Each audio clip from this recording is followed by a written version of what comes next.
Well, good morning. May the Lord bless you. I'm just in my office this morning. You can probably hear the engine ticking over, trying to get a bit of warmth into the cab. It's a beautiful day, but just a little bit chilly. I like to take a look at something this morning, and that's testimonies. Now, we should all have a testimony as a Christian. We should all be able to say where we was in the world, how God got a hold of us, and how He changed us. But my question this morning is this: do you have an up-to-date testimony? Because as good as a testimony is from 5 years, 20 years ago, an up-to-date testimony has power. We should all be able to say what God has continually done in our lives and what He is continually doing day by day. How He is using us, how He is guiding us, directing us, encouraging us and building us up. It won't be a long sermon this morning. I'll just share a few thoughts on it, but let's dive in first to God's Word. Hebrews 11, chapter 1. Now faith is the substance of things hoped for, the evidence of things not seen. For by it the elders obtained a good testimony.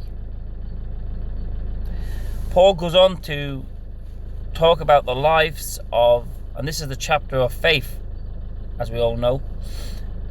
Paul goes on to talk about the lives of saints that have been and gone. People like Noah, people like Abraham, people like Jacob and Sarah, and so on and so on. But all these people, they had a testimony that spanned out their whole life. How their whole life was a testimony to God.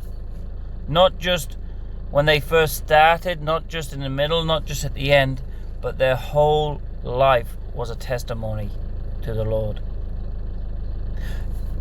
You know, I remember hearing a story of a missionary who went abroad into some jungle somewhere, or wherever it is he went, and he met these native people, and he started sharing the gospel with them, and then he started sharing his testimony, what God had done for him and how God had changed his life.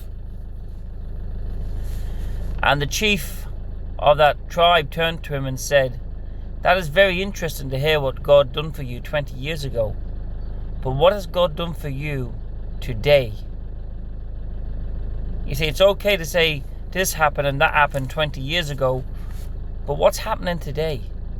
What's going on today? We need to know what God is doing in our lives today to share to other people, to say to people, look, hey, God is alive today.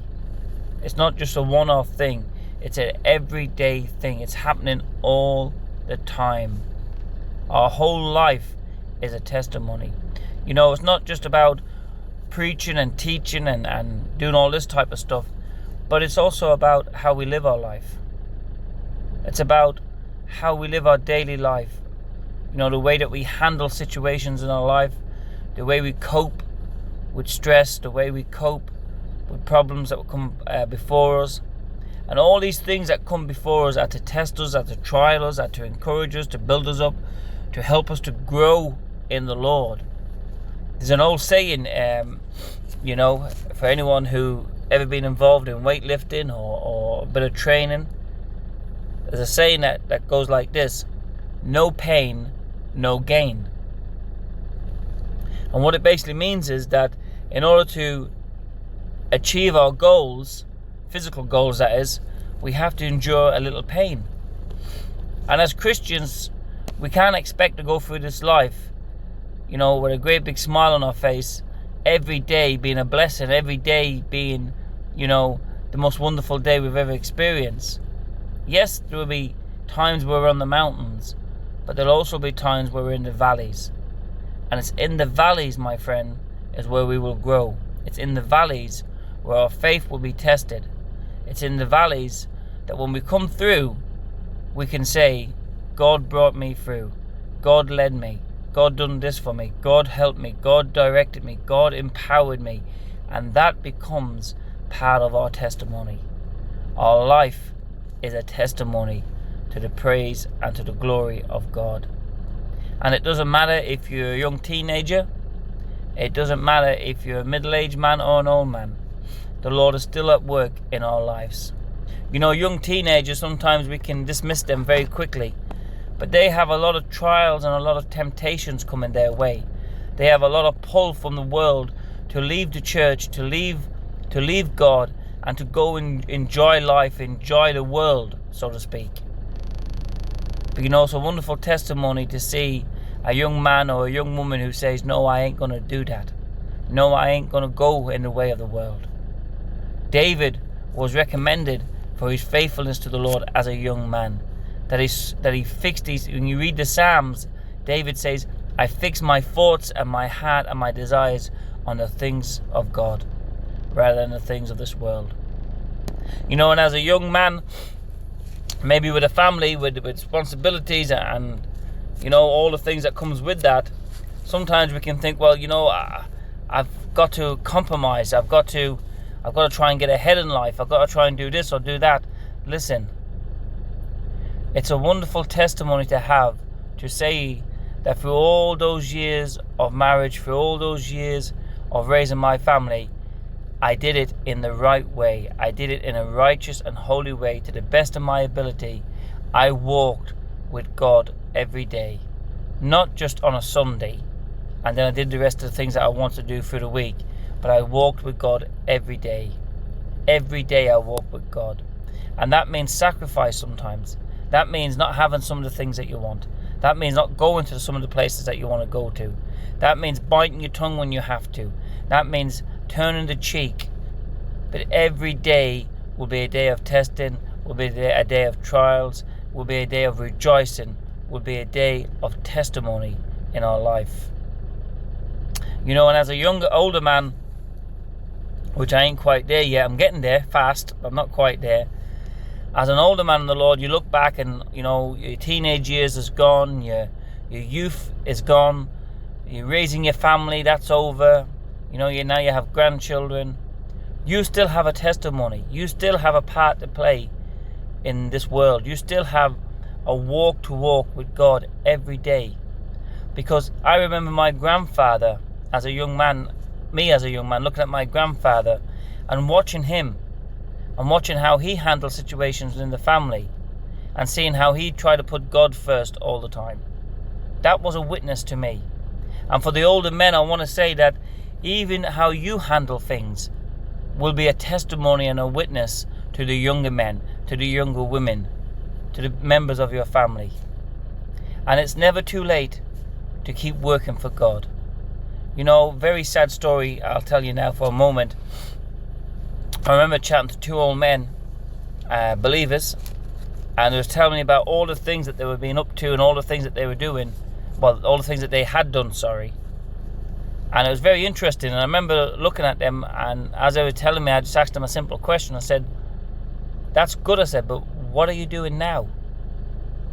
And they just looked at each other and said, well, nothing. You see, it's okay to say, I did this and I did that. But what are you doing now? What are you doing now? The very least that we can do is pray, is spend time. If you have time in your hands where you're not working as much anymore, where you don't have the family to raise and all the responsibilities that go with that, and you find that you have time in your hands, now is not the time in your 50s, 60s, 70s, 80s, whatever age you may be. Now is not the time to sit back and take life easy and say, oh, I've done my part. Now's the time to step up a gear. Now is the time to say, I have more freedom, more time in my hand, I'm going to serve God more. You know, John Wesley was 70 odd years of age before he went to be with the Lord. And even up to the very last few months of his life, he was extremely active for the Lord. Extremely active. I know a woman that is 102 or 103 years of age over in Romania, and she's blind and she's bedridden. And you know what she does? She gets up every morning and she spends a huge amount of time praying for every individual family member and everyone that she knows in the village and everyone that she knows wherever they are.